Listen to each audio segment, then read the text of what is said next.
આપણે બેનો આજે કળીઓવાળો શું બનાવીએ છીએ આપણે? હા, આ કળીઓવાળો ઘાઘરો બનાવવાનો. આ કળીઓ આપણે બધી એક એક કરીને આમ જોઈન કરવાની છે આ કળીઓ, અને નીચે મોટો ઘેરો આવશે. 16 કળીવાળો ચણિયો બનાવીએ છીએ. પહેલાં આ એ કળીઓ આપણે જોઈન કરવાની છે બધી સાડીની. સાડીનો આપણે ઘાઘરો બનાવીએ છીએ આખો. સાડીનો ઘાઘરો બનાવતી વખતે તમારે કળીઓ બધી પહેલાં આમ જોઈન કરી દેવાની. જો આ બેન કરી રહ્યા છે. એક જોઈન્ટ કરીને બતાવી દેશે કાઢીને માંથી. આવી રીતે જોઈન્ટ કરવાનું પહેલાં આપણે. અને અહીંયા આપણે પ્રિન્સેસનું કટિંગ કર્યું છે. આ પાછળનું ગળું તૈયાર કર્યું.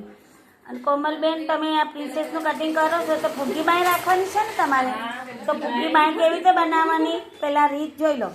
આમાં આપણે ચપટી બનાવવાની છે ને આગળ. કોમલબેનને આપણને ફુગ્ગીવાળી બોય બનાવવાની છે.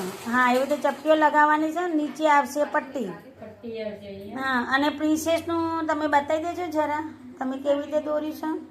હા, પ્રિન્સેસનું દોર્યું હતું ને આપણે પાછળ. આ પ્રિન્સેસનું આપણે કટિંગ કરવાનું છે. આપણે એ કટિંગ કરી દો.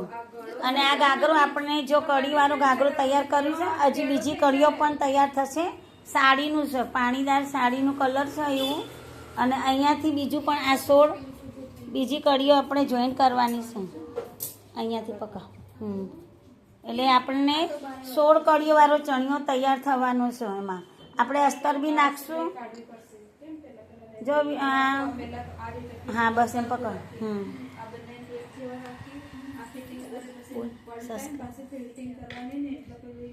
જો વિડીયો સારો લાગ્યો હોય,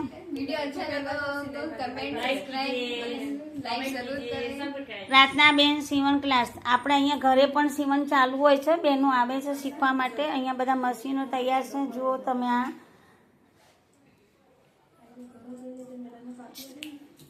તન્વી, તમે શું સીવો છો ભાઈ? અસ્તરવાળો ડ્રેસ અહીંયા ચાલુ છે. અહીંયા આપણને ચણિયો ચાલુ છે. 8, 17 અને 16 કળીવાળો છે ને આપણે અહીંયા 16 કળીવાળો બનાવ્યો છે ચણિયો.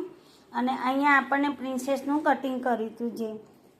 જો વિડીયો સારો લાગ્યો હોય તો લાઈક કરજો, સબસ્ક્રાઈબ કરજો અને કમેન્ટ કરજો. પ્રાર્થનાબેન સીવણ ક્લાસ.